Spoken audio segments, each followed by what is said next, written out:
Welcome back to Why Should We Care About African Data Centers, a podcast where we tackle the big questions shaping the industry.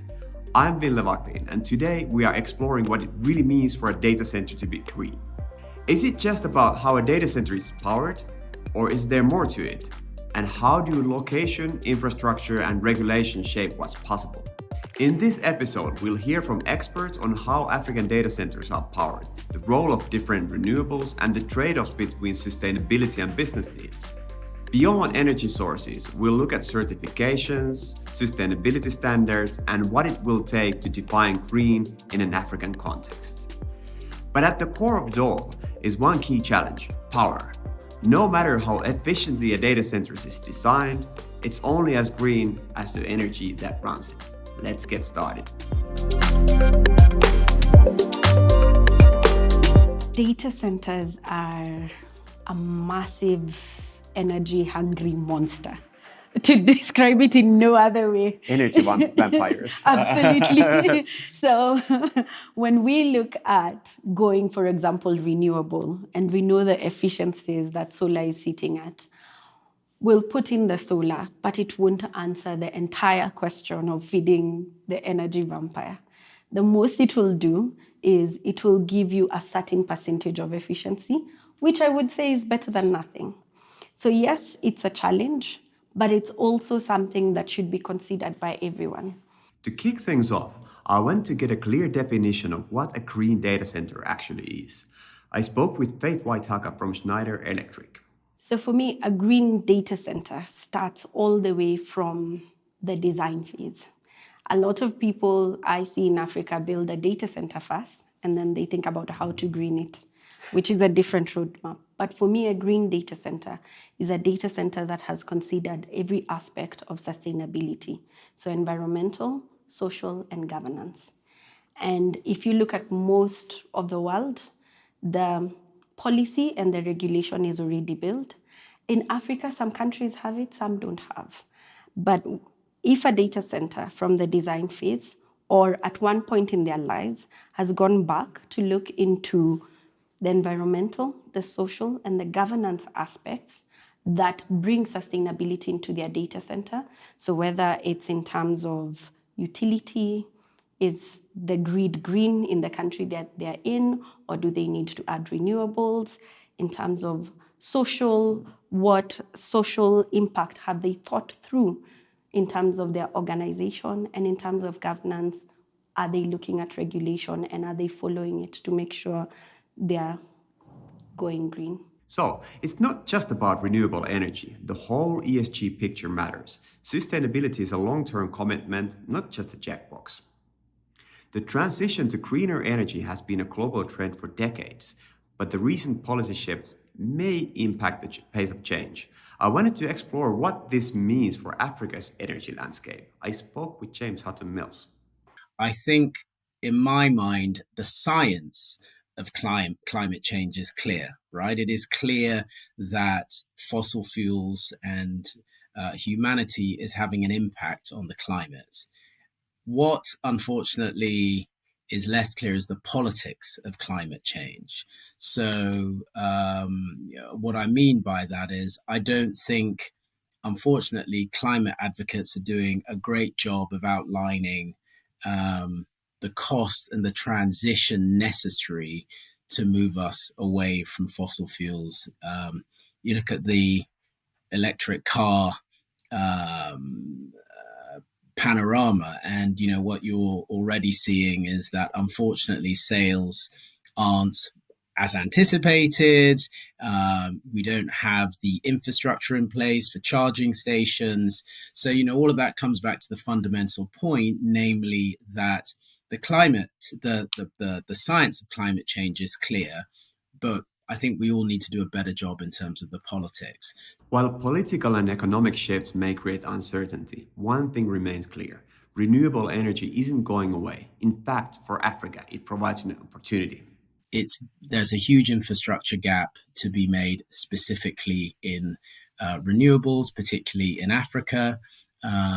We aren't anywhere near where we need to be. To me, the economics of renewables are clear. We're cheaper than fossil fuels. We can actually build facilities far more quickly than gas or indeed coal. But where we are less good is the politics of actually getting our messages across on renewables. I wanted to know more about what renewables are already available and what are the pros and cons of each. Let me throw out some figures for you. So, for example, in West Africa, specifically in Ghana, where we are predominantly focused, um, installed capacity of renewables, this is excluding hydro, is less than 5%. If you include hydro, it's a little bit more optimistic, but essentially fossil fuels still make up the very vast majority. Other parts, if you were to take an average for the continent as a whole, renewables excluding hydro are still going to be less than 10% without question on average across the continent. The continent is blessed by having hydro in certain parts of the continent, but there's a big transition to be. Potential is particularly in solar. To build a solar project could take you, once you've got your planning permission, should take you somewhere, depending on size, anywhere between 12 to 18 months. So that is quick, right? To build a wind project, once you've got planning permission, will probably take you somewhere between 24 to 36 months to get it properly up and running. So I think, those are relatively clear as easy and quick targets. If you're talking about hydro, hydro I think is often ignored, but I think hydro is something that's potentially very attractive, particularly if it's baseload hydro. But typically what you have to do with hydro is you have to go through environmental impact assessments, and these are important things that you have to do, but those environmental impact assessments, depending on where you are, that can take anywhere between 2 to 7 years. So from a timeline perspective, the quickest forms of renewables, I would argue, are solar and wind. Geothermal is not as omnipresent as solar can be, particularly in Africa, or wind can be. It is something that is a little bit more site specific. What people often don't like about renewables is the fact that renewables are intermittent. So you can only produce power when the sun is shining. You can only produce power when the wind is blowing. With geothermal, typically you can produce a lot more power and a lot closer to base load throughout the course of the year. But the only reason I don't mention it, it's not something that you can do everywhere, but it's definitely a strategic advantage. It's not as cheap as hydro. It's not quite as cheap as solar, but it can be. But yeah, it's definitely an attractive source of renewables if you have it. Africa is blessed with an abundance of sun, making solar a natural solution. But is it truly viable at scale for data centers? I asked Susan Mbatia, Director of Business Development at iColo, about the role of solar in powering African data centers. All the data centers in Africa are powered via the grid, and then we have a secondary grid, which is usually generators, because it's a backup energy. However, for the Kenya business and the South Africa business, we've expanded significantly into solar and green energy. And there was a lot of pivoting from the South African end when the load shedding happened about 2-3 years ago, and they had to find alternative ways of funding it. From the Kenya perspective, there's been a lot of government initiatives in terms of removing import duties on solar products, which has made solar really attractive, much cheaper. Because when you look at Kenya Power in terms of the cost per unit, it's higher than what it is in South Africa, what it is in Nigeria. And we are paying about 16 to 18 cents for power. And when we install our solar initiatives, it's about $5, which is almost a quarter of the cost. So it's literally a no-brainer for us. So yes, most of us, for all the countries in Africa, we do depend on the grid, and we're trying to pivot to solar initiatives. These are ongoing initiatives in the West African coast as well. They've not been implemented yet, but they are in the pipeline. Africa is the next future. I think we may be a little bit behind, but I think we are going to catch up. So capital is coming in. It's being a bit more patient. There's a lot of growth potential. We see it every day. We see even the way just the population is reacting to technology. Just even from I'm going to use M-Pesa as an example. Kenya, rarely do people in Kenya, it doesn't matter which part of the village they are, rarely do people carry money. And Kenya is one of the fastest digital money countries globally, where people in the remote areas are still using their phone to pay for services. So when we see more of this digitalization and more initiatives like this, then we expect that Africa is just going to blossom and boom in terms of data centers. Secondly, the way the technology is evolving, like for example, from a cloud perspective, from an AI perspective, the latency, like I'm just going to give you an example of gaming, Roblox, or I see my kids playing that game all the time. And when it buffers, because the servers don't sit in Kenya, they sit somewhere, you can just see the frustration. They're so upset. And so it means that the more users that play the game, then Roblox will be required to place some servers or some local infrastructure here to be able to improve the experience for their users. And that's going to continue happening. So we do expect a lot of growth from the gaming industry, from the AI industry, which is very latency sensitive. You have to, because it's collecting data from all sources around the globe to be able to give you that answer when you ask a simple question like, is there a God? You're going to get answers from, everywhere, articles around the globe, and this needs to be done quickly. So it's latency sensitive. Yeah. So once that happens, then more data will have to sit in local positions to be able to give the user a better experience. Sounds promising. The demand seems to be picking up and different energy solutions are available. Kenya has a renewable energy advantage, but sustainability is about more than just energy. It's also about location. The best place for power may not be the best place for performance. Faith Waitaka explains why data center location is a trade-off between energy efficiency and latency. For example, if we're looking at sustainability, I would see a country like Kenya and see that the closer you move to geothermal, the source, and you put your facility there, the better it is for your facility in terms of answering the energy sustainability aspect. But sometimes moving to that location is a good thing in terms of energy.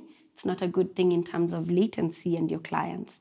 So then it becomes a catch-22 for the facility owners, and it's a decision they have to make. But looking at AI and looking at learning facilities, then you're not too worried about latency as much as if I was running my banking app and I'm waiting like quite a number of seconds before I see what that balance is. So when it comes to AI and learning facilities, we're seeing more and more clients who want to move closer to the source or where power is generated, and that actually answers that question for them in terms of sustainability. Yeah, so I'd say there are challenges, but the challenges can be overcome. There are solutions. So, how close to a power source should a data center be located then? Clement shared his thoughts on why proximity matters and what it means for investors looking at Africa. The closer you are from your substation, the less risk you have that your line will be damaged at some point. And also the cable themselves. The cables are usually heating up, right? And there are a lot of losses, deperditions on your cable because cables is copper or aluminum. But if you are in urban centers, usually they are buried copper cables. So the closer you are, the less losses you have. So if you're a kilometer or 10, 15, 20 kilometers from the substation, there is much less losses. So it's always more sustainable, let's say, to be as close as possible to your power station. The more the data centers would use a green grid, the more it be using renewable energy to function, the more it be sustainable. Of course, you can tweak a little bit, adding some equipment that are a bit better in terms of cooling, etc. Yeah. But if you have the best equipment in the world, hence you have the best PUE, but you're burning charcoal or coal or potentially something diesel to serve these data centers, you won't be really sustainable. On the other hand, I would say almost any data centers in Kenya, or I've seen Costa Rica, they are 95% renewable energy. Now, that's a good point. Most data centers rely on the national power grid. So a green data center is only as green as the grid it runs on. Unless, of course, you go completely off grid. We'll get back to this in a moment. But first, energy access isn't just a challenge, it's an opportunity. Some of Africa's biggest players are actively shaping the future of sustainable digital infrastructure. One of them is Adel El Youssefi, CEO of Africa Data Centers, who shared his perspective on where things are heading. We are really blessed on our continent, Africa, to have abundant natural resources, be it hydropower, geothermal power, access to solar energy. So it's really, for me, a matter of willingness rather than a matter of availability. And there's no reason why across our continent that wouldn't actually invest in this significant asset that we have. Because it's not only important for this industry, data centers, it's important for so many industries where we see power consumption and power requirements increasing significantly. And I believe Africa has a card to play there in converting this asset into a competitive advantage across its industries. We are operating in Kenya and Nairobi for a reason, right? And that's one of those reasons is access to this reliable green power. And if this environment is available in other locations, then we will definitely be considering it closely. Solar seems like a perfect fit for Africa, but how much of it is practical versus just nice optics? I asked Sean Versfeld from Royal Haskoning whether solar can truly power the industry, or if it's just a drop in the ocean. I think yes and no. I think number one, solar technology has come a long way, in the past 10 years, and especially this drive for renewables. I think the initial PV panels and these type of things we saw come into the market, 10, 15% efficient. And, now we're probably looking at 25, 30% efficient. So there's been quite a drastic change in terms of the technology itself, which is good. I think for a data center, and I touched on it earlier, is the renewables are obviously intermittent. So, when you need, obviously during the day, solar, you're going to get the maximum. So again, if you have a 100 megawatt plant, at any one point of the day, you could be producing 100 megawatts. But your data center use is so transient. It's dependent on who the customers are, if it's a retail, if it's a co-location, if it's a hyperscale. If you look at something like a retail facility, where you could have 100 different clients within one facility, they obviously all have their own different uses. Some are using it for payroll, which is only 3 or 4 times a month. Some are using it to download information off SharePoint and these type of things. So it's very intermittent. Same as hyperscaler cloud. Who's accessing the cloud, when exactly they're doing it. So it's that dip in and usage in energy for a data center, which is difficult to foresee and provide. So if you're using, solar as a one-to-one, it's very difficult to match. But if you're using solar, putting into battery energy storage systems and these type of things, when you can use that to pump back into a data center and kind of flatten those peaks and those curves, that is where something that you can definitely win. Of course, that's again an initial, very initial high capex, that the client needs to put in, and you need to look at the ROIs and those type of things. So although these guys need to report an ESG, of course, bottom line, financials always speaks, and that's what really makes the talk. So if it's not relevant for them, they don't necessarily pursue it as much. So I think, again, the constraints is, back to the earlier point I made, is if you want to build a data center middle of Joburg, you can't go put a 100 megawatt solar plant next to it. So there's all of these logistic challenges. How do you get the energy there? How do you store it? That helps as well. So yes, it could be good, but for data centers, it's not the easiest. If you look at a data center of 50 megawatts, and you're talking about PUEs of 1.3, 1.4, that's a 70, 80 megawatt site you need. When in reality, from a retail perspective, you look at a 50%, maybe 60% utilization. You only maybe need to draw 40 megawatts, but when you need that 40 megawatts, maybe at nighttime, when people are on their phones, you're looking at watching, cat videos on TikTok or something like that. The sun's not producing power, so you don't have that. So you need to store it somehow. And that's where the logistics come in, the extra costs come in. There's one thing doing a solar plant. There's another thing doing all the battery energy storage systems that come with that. And then, you look at the risks of lithium ion, and you talk about safety and fire risks, and, mining lithium itself. And again, lithium, so you've got solar energy, which is renewable, it's free from the sun.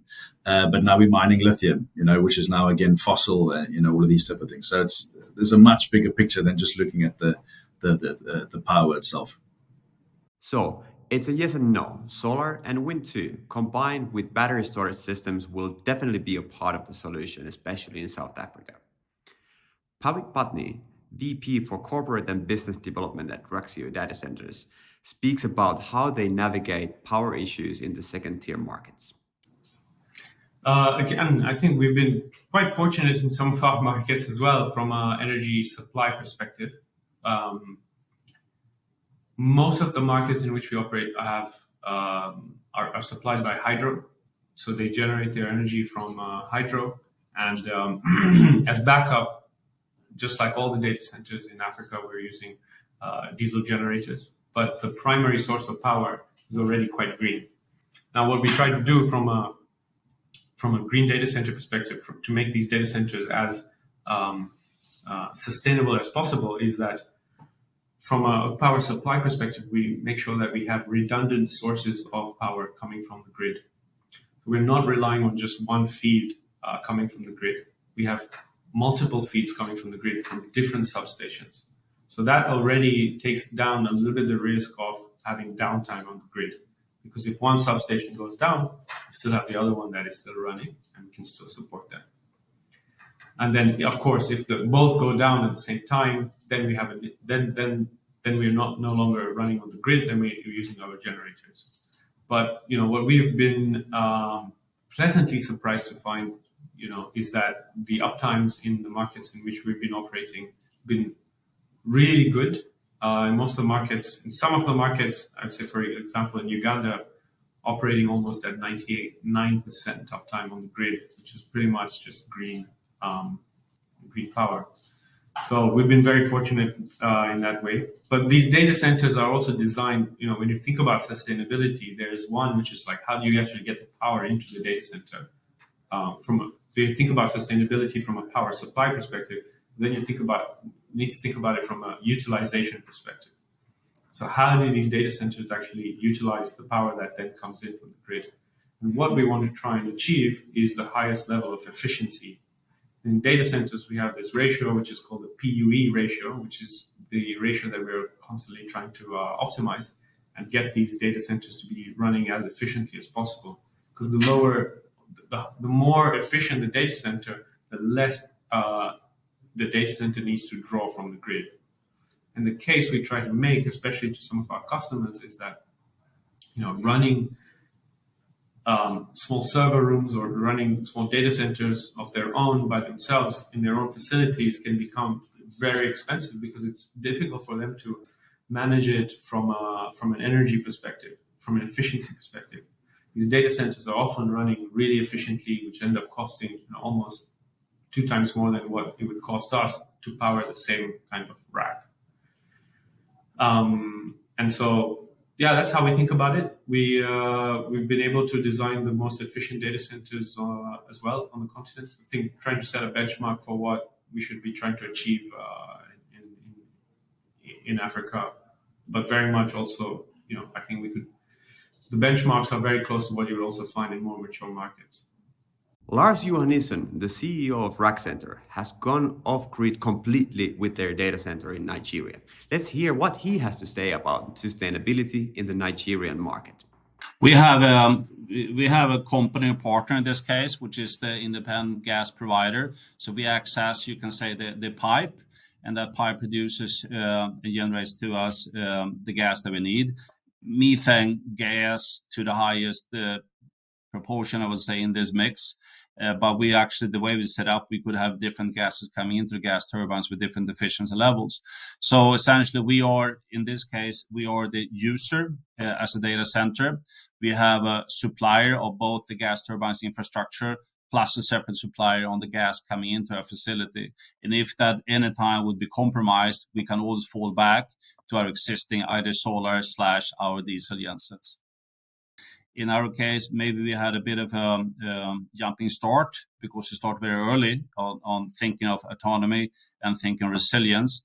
In that case, maybe we were saved by the fact that we did not connect ourselves to the grid in that early time.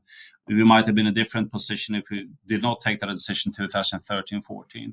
So I think what I do know is that all our competitors and the whole industry in Nigeria share the same concern about energy efficiency and sustainability. That I know for a fact. I know all my peers. And number two is how fast can we drive the required investments to have all the data centers to be at the better energy efficiency scheme, at the better technology, better operation maintenance, and increasing the sources from renewable energy. That differs between all our competitors. We might be the first one out because we started earlier, and that's good. But I'm sure that all my competitors are going to add gas turbines into the CapEx investment moving forward. And I do think and hope, actually, that they're also going to adopt more solar energy to power the data center in the future. Because at the end of the day, we all as an industry will benefit from having that smaller and better footprint when it comes to our energy consumption. There's definitely a lot of talk and initiative around green data centers in Africa. To conclude this episode, I wanted to find out what kind of measures are in place to implement data-driven greening of data centers in the continent. Are there international or local certification, and how can we make sure data centers are actually green? I asked this from Faith Waithaka, whose company Schneider Electric is focused on building and measuring green data centers from power generation to operating facilities. Today, no. In fact, most of the clients who are looking at the green aspect of their facility, I would say in our region, are right now looking at LEED certification, and they're looking at everything that goes with it. So whether it's looking at water leakages so that they have conservation of water, every aspect, putting up renewables for this facility so that they are cutting down on or they're trying to go green. The facilities we have right now are trying to build that in, but I wouldn't say that there is a single facility in English-speaking Africa that can claim LEED certification at this time. And what was this certification called? LEED. It's like the main certification behind green facilities. Yeah, and that's a global if you go certification. to, it's a global certification. So if you go to North America or Europe, you'll find facilities that have it, and they've made the investment. Today, in this region, we have facilities that are making the investment to get it, but none that yet has it. If you had a magic wand, how would you start, creating a framework, like green framework for African data centers that in 5 to 10 years, 60% of them would be green? Okay. So the first thing about sustainability is understanding where we've come from, where we are going, and what we want to do in it. So it would be to create a roadmap with each and every facility that would want to be involved in going green. And I would say you start with creating a strategy. So this is the strategy that we want to put through, and these are what will get us there. And then after that, getting the measurements, and that's where software comes in. Anything you can't measure, you can't improve, and you also can't report. So you bring in the measurement aspect so that you see how you're doing in all the metrics that you've decided to work on. And then number 3, now putting the data to action. Building a green data center in Africa isn't just about using renewables. It's about smart design, efficiency, and working within power constraints. We've seen that location matters, but it comes with trade-offs. Proximity to renewable energy sources like geothermal and hydro can make data centers greener, but sometimes at the expense of latency and accessibility. Solar has improved, but scaling it remains a bit of a challenge due to land requirements and intermittency. But in the end, the biggest challenge remains power. Every region faces different realities. West Africa's grid instability, South Africa's dependence on coal, and East Africa's renewable potential. In the next episode, we'll take a closer look at how data centers across Africa are powered, from gas to coal to hydro and geothermal. What role does regulation play in enabling greener solutions? And could nuclear be part of Africa's data centers' future? Thanks for listening, and see you in the next episode. This podcast is part of the Data Governance in Africa initiative, helping the African Union shape data policies, enable cross-border data flows, and build secure, sustainable digital infrastructure. Funded by the EU and 5 member states, it supports a unified digital market in Africa.